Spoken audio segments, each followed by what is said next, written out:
জনগণের সাথে আপনাদের একটু দূরত্ব সৃষ্টি হচ্ছে। আপনি অনেক কিছুই করছেন, ফ্যামিলি কার্ড থেকে শুরু করে health card, I have a plan বা উই হ্যাভ এ প্ল্যান, অনেক ঠিক আছে, কিন্তু জুলাই সনদ আর ৩১ দফা কোথায় গেল বুঝতে পারছি না।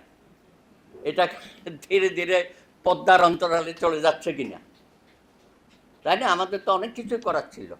এখন 5 মাস হয়েছে, 6 মাস চলতেছে, তো আর কত শিশু থাকবেন?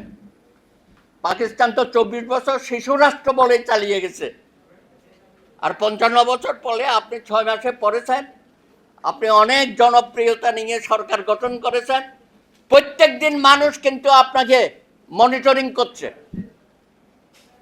আজকে জনাব তারেক রহমান মাননীয় প্রধানমন্ত্রী, আপনি হয়তো সামনে আছেন অনেক জনপ্রিয়তার শীর্ষে, কিন্তু আপনার আশেপাশে যারা আছে তারা তো আপনার সাথে তাল মিলিয়ে কাজ করতে পারছে না।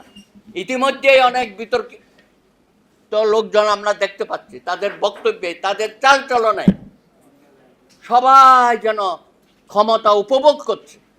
আরে ভাই, অতীতে যারা ক্ষমতা উপভোগ করেছে তারা আস্থা করে নিক্ষিপ্ত হয়েছে। ক্ষমতা উপভোগ করার বিষয় না, জনগণকে সেবা দেওয়ার প্রশ্ন, রাষ্ট্রকে সেবা দেওয়ার প্রশ্ন। সেই জায়গায় জনাব তারেক রহমান করে যাচ্ছেন। জনগণের আস্থা তিনি পেয়েছেন, কাজও করছেন। একই সঙ্গে রাষ্ট্রের অন্যান্য আনুষঙ্গিক যে বিষয়গুলো আছে সেগুলো বিবেচনা করতে। এমন কি হয়েছিল, আপনার সরকার আমাদের বিচার বিভাগের স্বাধীনতার যে আমরা অর্জন করলাম সেটাকে আপনি গুটাইয়া বাড়িতে নিয়ে গেছেন। বিচারপতি নিয়োগের যে আইনটা হলো এত বছর পরে, 55 বছর এগুলো লড়াই সংগ্রাম হয়েছে, সেটাও আপনি বন্ধ করে রাখলেন।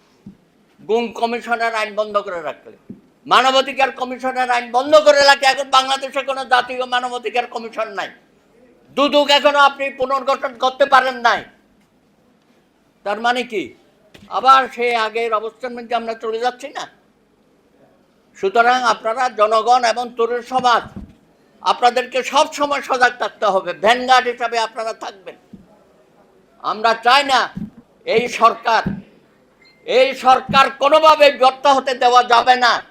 অনেক ত্যাগ তিতিক্ষার মধ্য দিয়ে 55 বছর পরে আপনারা বলেছেন যে আমরা একটা নতুন বাংলাদেশ গড়তে চাই। সেই নতুন বাংলাদেশের কান্ডারি তারেক রহমান, আমরা চাইবো আপনি সফল হন। ধন্যবাদ।